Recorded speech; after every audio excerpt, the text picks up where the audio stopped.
বাংলাদেশের ভবিষ্যৎ। পঞ্চগড় ঠাকুরগাঁ দিনাজপুরের এই এমপি প্রার্থী আছে, শেষে ভোট দিয়ে দিনাজপুর এক আসনে বীরগঞ্জ কাহারোলের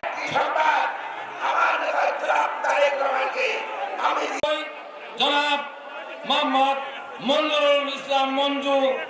তাই আপনারা একটা মোবাইলে আমার সেক্রেটারি আছে, ঠিক আছে, আমরা প্রমাণ করে দিতে জানিয়ে বালিয়া সালাউদ্দিন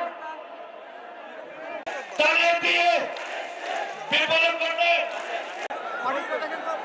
সংগ্রামী উপস্থিতি।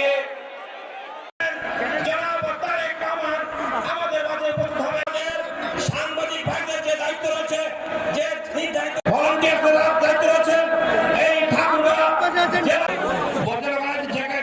মজা আসছে জায়গায় বসে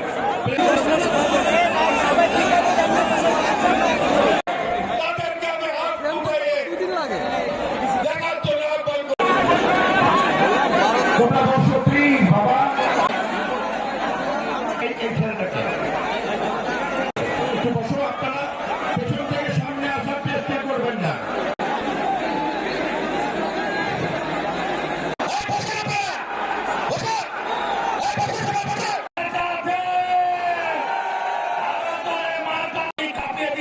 গোটা বাংলাদেশ কাঁপিয়ে দিব।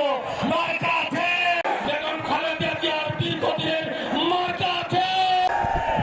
এই পর্যায়ে আমাদের মাঠে ইতিমধ্যে উপস্থিত আরেক প্রাণের নেতা, তিনি রংপুর বিভাগীয় সাংগঠনিক সম্পাদককে এই পর্যায়ে আমি অনুরোধ করছি, পিসি ছেলেরা সামনে আছেন, একটু পিছনে দাঁড়িয়ে থাকেন, দাঁড়িয়ে থাকেন। কঠিন সময়ে আমাদের এই নেতা